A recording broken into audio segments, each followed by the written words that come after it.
Hello? Are you even listening?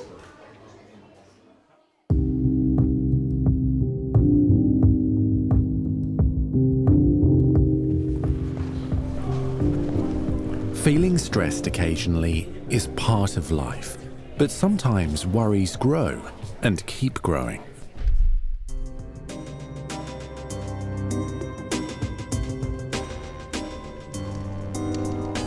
Sometimes it feels like it's impossible to turn them off.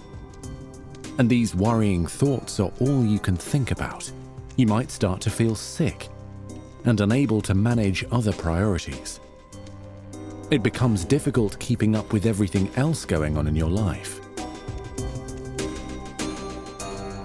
Anxiety and worry, this is something that affects everyone on a daily basis. Everyone will have anxiety at some point in their lives. It might be right through to getting on the school bus, through to taking exams. It might be even feeling anxious being in the classroom environment. Everybody's different, so we all feel anxious in different situations.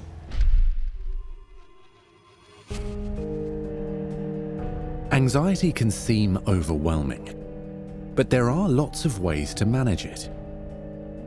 The first step is being able to recognize what brings it on in the first place.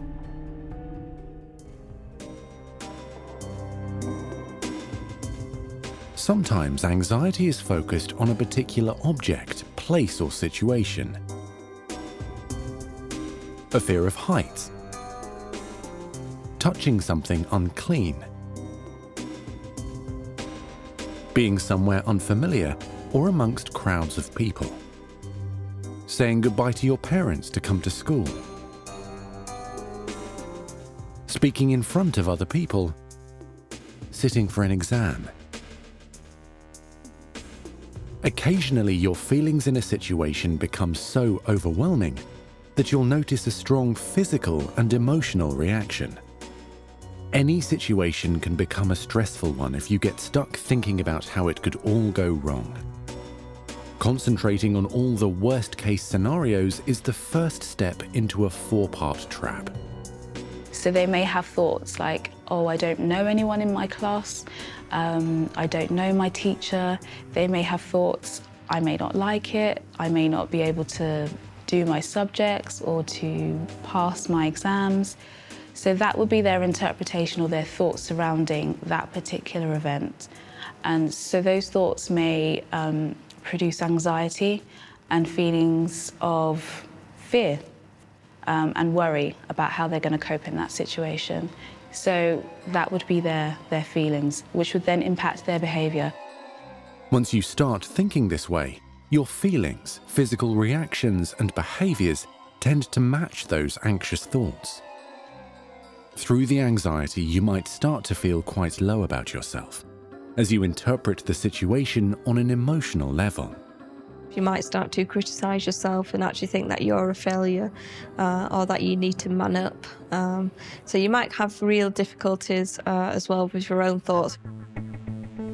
It might feel like dread. Something bad is going to happen. It will be a complete disaster. Along with these changes in your feelings, your body gets the message that something bad is really happening, and it reacts. It could be headaches, sickness, a tight chest, sweaty palms, your heart beating fast, feeling dizzy or lightheaded. Naturally, you want to do something to make these anxious thoughts and feelings stop. The actions you choose to take will be what keeps you in the cycle of worry, or what ultimately breaks you out of it.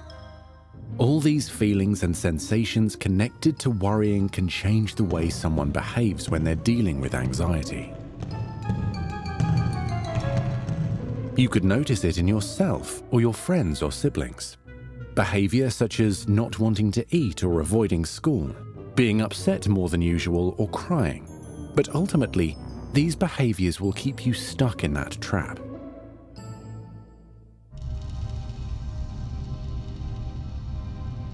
You might notice when those first negative thoughts begin in certain situations, or you feel your muscles beginning to tense up. If you can recognize anxiety right at the start, then you can begin to manage it early. Pay close attention to the situations that cause you stress. Write down your thoughts, what was going on in your body, and what was going on around you at the time. Then next time, you can start to relax yourself when you notice the same things happening again.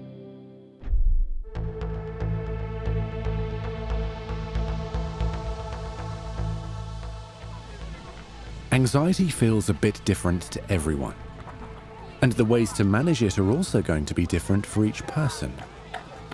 You need to find what works for you. Try relaxing your body. Concentrate on a muscle. Deliberately tense it and then relax it. Do this gradually with your whole body, starting with your forehead. Frown and release. Squint your eyes closed and relax. Relax the muscles in your cheeks, your jaw, and keep going through your body. Another way to relax your muscles is to focus on your breathing. You can also use this with mindfulness. So there are specific mindfulness meditations that you can do if you're feeling quite anxious, and that's literally just focusing your attention on your breathing. So just noticing how your body's feeling as you're breathing in. So breathing in fully, deeply.